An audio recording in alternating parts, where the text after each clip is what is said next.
Salut à tous, bienvenue sur C-Hôpital. Alors, c'est quoi cet outil? C'est un outil d'IA qui nous permet de rédiger des articles web optimisés pour le SEO. Il analyse aussi le top 10 des mots-clés choisis et génère du contenu adapté à l'intention de recherche. Il peut facilement suivre notre classement. Voilà, c'est aussi simple que ça. Pour commencer à utiliser l'outil, ils disent qu'ils utilisent SC-Hôpital sur leur domaine. Leurs clics en 2023-2024 ont augmenté progressivement. De 0 à 1200 clics, pas mal du tout. Il montre des succès comme Eva Good qui réduit le temps d'écriture d'un blog par 6. Oscar Black a quadruplé le trafic de son site en 3 mois, parmi d'autres succès observés. Ça a l'air plutôt authentique, non? Les photos sont difficiles à falsifier vu les stats Google, sauf s'ils les ont prises sur le net en disant « c'est nous ». Franchement, ça a l'air pas mal, hein? Ça a vraiment l'air super. Bon, pour commencer, on clique sur « Essayer gratuitement », ok? On verra s'il nous laisse l'utiliser gratos. Et apparemment, oui, c'est bon. Voilà, on est dans la plateforme, on peut commencer à créer du contenu. Très bien, voyons comment générer du contenu avec C-Hôpital. Allons dans Create Contents, d'accord? Ici, on spécifie la langue, par exemple, l'anglais. Le type de contenu, un blog. Le mot-clé pour le classement, disons AI N8N,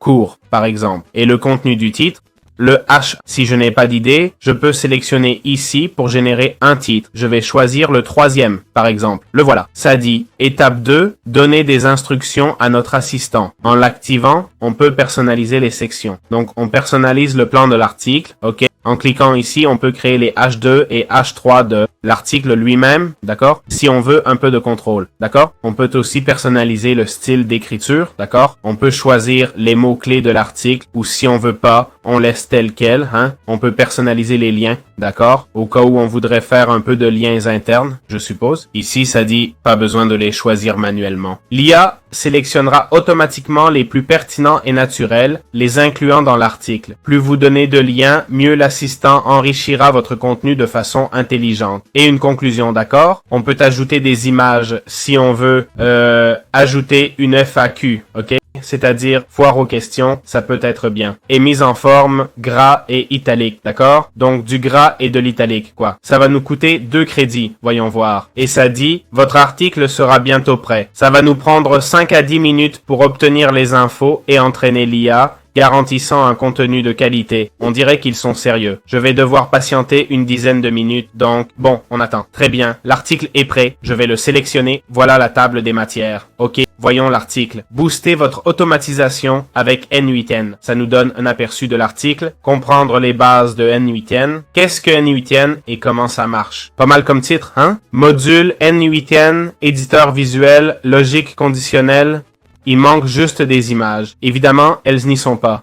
IA intégré à N8N, cas concret. Oh, pas mal, hein? Choisir, super, sacré article. Wow, mais bon sang. Et en plus, il explique comment l'avoir en local. Wow, probablement le meilleur article que j'ai vu. Voyons ce qu'il y a ici. Votre score d'optimisation sémantique TextBrew.